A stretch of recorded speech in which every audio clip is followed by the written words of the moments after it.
Hello everyone, good afternoon. दोस्तों, आज का जो हमारा पौधा है वो है गुलाब का पौधा, रोज़ प्लांट। दोस्तों, आज की इस वीडियो में मैं आप सभी के साथ शेयर करने वाली हूँ। मार्च का महीना चल रहा है, आने वाला समय गर्मियों का समय है। आपको आपके गुलाब के पौधे में किन किन चीज़ों पे ध्यान देना है, कैसे पौधे की देखभाल करनी है, अभी पौधे को कौन सा न्यूट्रिशन देना है और किस तरीके से पौधे को रखना है जिससे आपका पौधा जो है वो आपको लगातार फूल जो है वो पूरे गर्मी भर भी दे।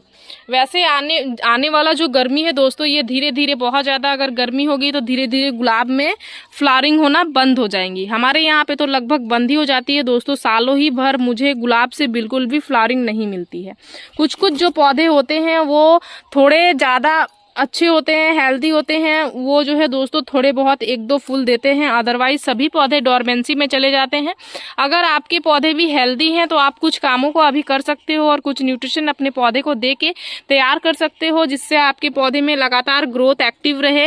लगातार पौधे में ग्रोथ एक्टिव होगी तभी आपका जो पौधा है दोस्तों लगातार आपको फ्लावरिंग देगा। क्योंकि आप सभी को पता होना चाहिए कि ये जो पौधा है ये हमेशा नई ब्रांचेज में ही फ्लावरिंग करता है, कभी भी इसमें पुरानी ब्रांचेज में फ्लावरिंग नहीं होती है।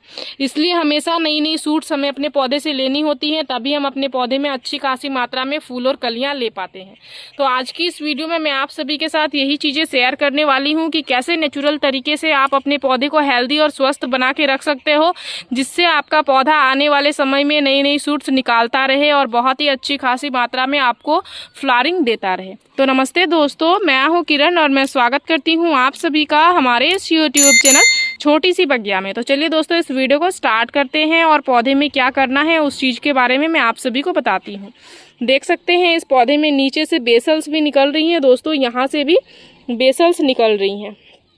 किस तरीके से इसमें भी एक बहुत ही मोटी सी बेसल्स आई है, देख सकते हैं ऊपर की ओर जा रही है। और ये जो पौधा है दोस्तों इसमें भी छोटी सी बेसल्स निकल रही है, आप देख सकते हैं। तो बेसल सूट्स के हमें बहुत ही अच्छे खासे फायदे होते हैं दोस्तों। बेसल सूट्स जो होता है वो एकदम नीचे बेस से होके निकलता है और आगे से जाके मैक्सिमम बहुत सारे गुच्छों में जो है दोस्तों कलियां बनाता है।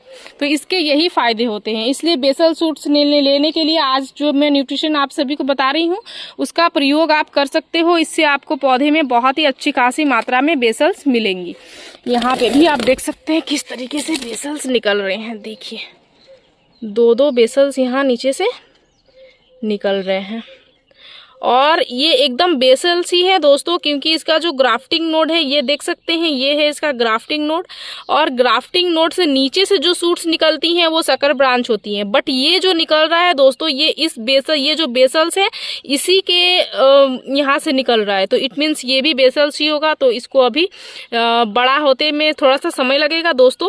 और उस न्यूट्रिशन को देने के फायदे हैं कि मैंने अपने पौधे में समय पे न्यूट्रिशन दे दिया है तो मेरे पौधे में सभी में छोटे छोटे बेसल्स निकलना स्टार्ट हो गए हैं। तो चलिए आप सभी के साथ भी शेयर करती हूँ कि कौन सा न्यूट्रिशन मैंने अपने पौधे में दिया हुआ था। तो आज मैं अपने इस पौधे में देने वाली हूँ दोस्तों प्रॉपर से न्यूट्रिशन को।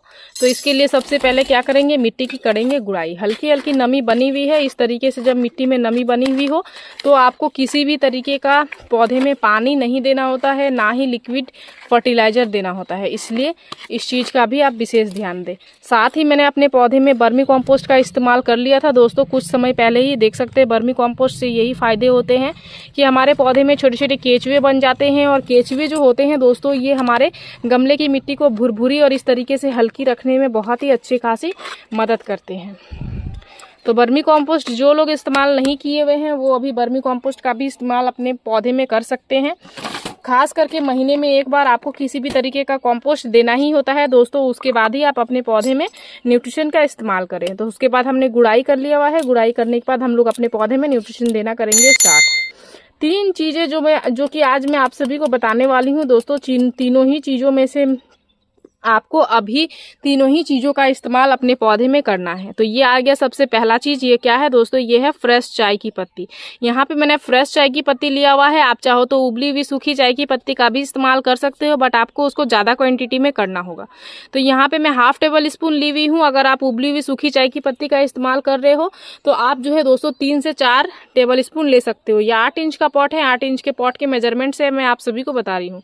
चाय की पत्ती जो होती है दोस्तों ये आपके गमले की मिट्टी को एसिडिक करती है, साथ ही इसमें नाइट्रोजन की मात्रा बहुत ही अच्छी खासी मात्रा में होती है, साथ ही इसमें टैनिक एसिड होता है जो पौधे के लिए बहुत ज़्यादा जरूरी होता है। गुलाब, गुड़हल, मोगरे जैसे जो भी पौधे होते हैं दोस्तों, इसके गमले की मिट्टी अगर एल्कलाइन हो जाती है तो इस पौधे में फ्लावरिंग होना बंद हो जाती है। इसलिए समय समय पे आपको कुछ ऐसे चीज़ों का इस्तेमाल करना ही होता है जिससे गमले की मिट्टी एसिडिक बनी भी रहे। तो यहाँ पे मैंने चाय की पत्ती का इस्तेमाल किया हुआ है, आप कॉफ़ी पाउडर का इस्तेमाल कर सकते हो, सिरके का इस्तेमाल कर सकते हो, आपके पास जो चीज़ अवेलेबल हो आप उसी का इस्तेमाल करके अपने पौधे, अपने गमले की मिट्टी को जो है दोस्तों वो एसिडिक कर सकते हो। तो यहाँ पे सबसे पहला चीज़ हमारा चल गया। अब हम दूसरी चीज़ के बारे में आप सभी को बताने वाले हैं जिससे आपके पौधे में ढेरों सारी नई नई सूट्स आएंगी, आपका पौधा जो है दोस्तों हरा भरा बना हुआ रहेगा। ये क्या है? ये है एप्सम सॉल्ट। एप्सम सॉल्ट जो है दोस्तों, इसको आप इजीली ऑनलाइन ले सकते हो, ऑफलाइन ले सकते हो, कहीं से भी ले सकते हो, आपको बहुत ही सस्ते रेट का मिल जाएगा और ये बहुत ही इफेक्टिव सा काम करता है दोस्तों। अब एप्सम सॉल्ट जब भी मैं आप सभी को बताती हूँ तो बहुत सारे लोगों का कमेंट ये आता है कि मैं नॉर्मल नेचुरल घर के नमक का इस्तेमाल कर सकती हूँ क्या? तो बिल्कुल भी आप नहीं कर सकते हो। उसका अगर इस्तेमाल करोगे तो आपके जो पौधे के रूट्स हैं वो गल जाएंगे। ये जो एप्सम सॉल्ट होता है दोस्तों, इसे मैग्नीशियम सल्फेट के नाम से भी जाना जाता है और इसमें मैग्नीशियम की मात्रा बहुत ही अच्छी खासी मात्रा में पाई जाती है, जो कि क्लोरोफिल का एक मुख्य घटक है, जिससे आपके पौधे में क्लोरोफिल निर्माण में मदद मिलती है, पौधा फोटोसिंथेसिस अच्छे से कर पाता है और आपका पौधा स्वस्थ और हरा भरा बना हुआ रहता है। साथ ही अगर आपके पौधे में किसी भी तरीके के कीड़े मकोड़े ऊपर से लग रहे हैं तो आप इसका स्प्रे भी कर सकते हो। 1 लीटर पानी में 1 चम्मच डालना है और पूरे ही पौधे में स्प्रे कर देना है। इसके बहुत ही अच्छे खासे फायदे हैं दोस्तों, ये पौधे को हरा भरा बनाए रखने में बहुत ही अच्छा खासा मदद करता है। तो यहाँ पे 1/2 टेबल स्पून इसको भी डालना है, देख सकते हैं। इस तरीके से चारों ही ओर से आपको देना है। अभी गमले की मिट्टी नमी बनी हुई है इस तरीके से, इसलिए मैं इस तरीके से दे रही हूँ।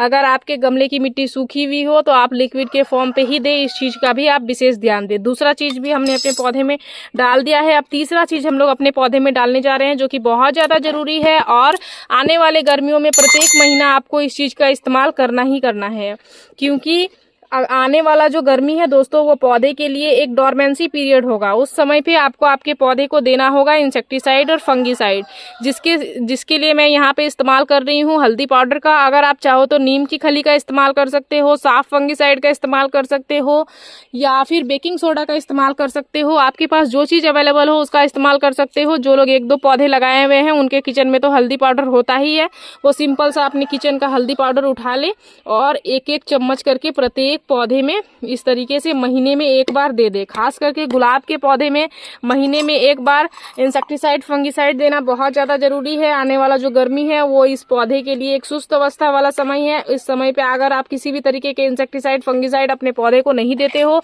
तो आपका जो पौधा है दोस्तों वो डोरमेंसी में खराब भी हो सकता है। इसलिए पौधा डोरमेंसी में रहेगा तो भी आपको महीने में 1 बार इंसेक्टिसाइड फंगिसाइड का इस्तेमाल करना ही करना है।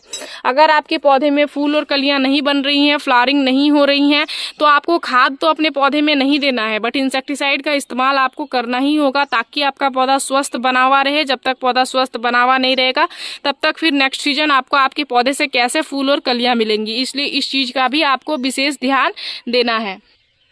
तो ये तीनों ही चीज़ें जो मैंने आप सभी के साथ शेयर किया दोस्तों, ये तीनों ही चीज़ों का इस्तेमाल आपको महीने में 1 बार ही करना है। आपको आपके पौधे में फ़ायदे खुद ब खुद देखना स्टार्ट हो जाएंगे, पौधे में बहुत सुंदर फूल और कलियां बनना स्टार्ट हो जाएंगी। ग्रोथ जो है दोस्तों आपके पौधे का एक्टिव हो जाएगा और मैक्सिमम गुच्छों में फूल इस तरीके से आना स्टार्ट हो जाएंगी। सभी तरीके के प्लांट में आप इसका इस्तेमाल कर सकते हो, चाहे देसी हो, हाइब्रिड हो या फिर मिनिएचर हो, कोई भी पौधा हो दोस्तों, सभी में आप इसका इस्तेमाल कर सकते हैं। आपको बहुत ही अच्छे खासे फायदे मिलेंगे। इस वीडियो में दी गई जानकारी अगर आप सभी को अच्छी लगी दोस्तों तो इस वीडियो को लाइक शेयर कमेंट जरूर कीजिएगा। अगर आप इस वीडियो के माध्यम से हमारे चैनल पे नए आए हैं तो चैनल को सब्सक्राइब कर लीजिएगा, बेल आइकन जरूर प्रेस कीजिएगा ताकि हमारी जो भी नई वीडियोस आएंगे उनके नोटिफिकेशन आप सभी को मिल जाएंगे। इस वीडियो को आपने पूरा देखा उसके लिए मैं आप सभी को तहे दिल से धन्यवाद देती हूँ दोस्तों।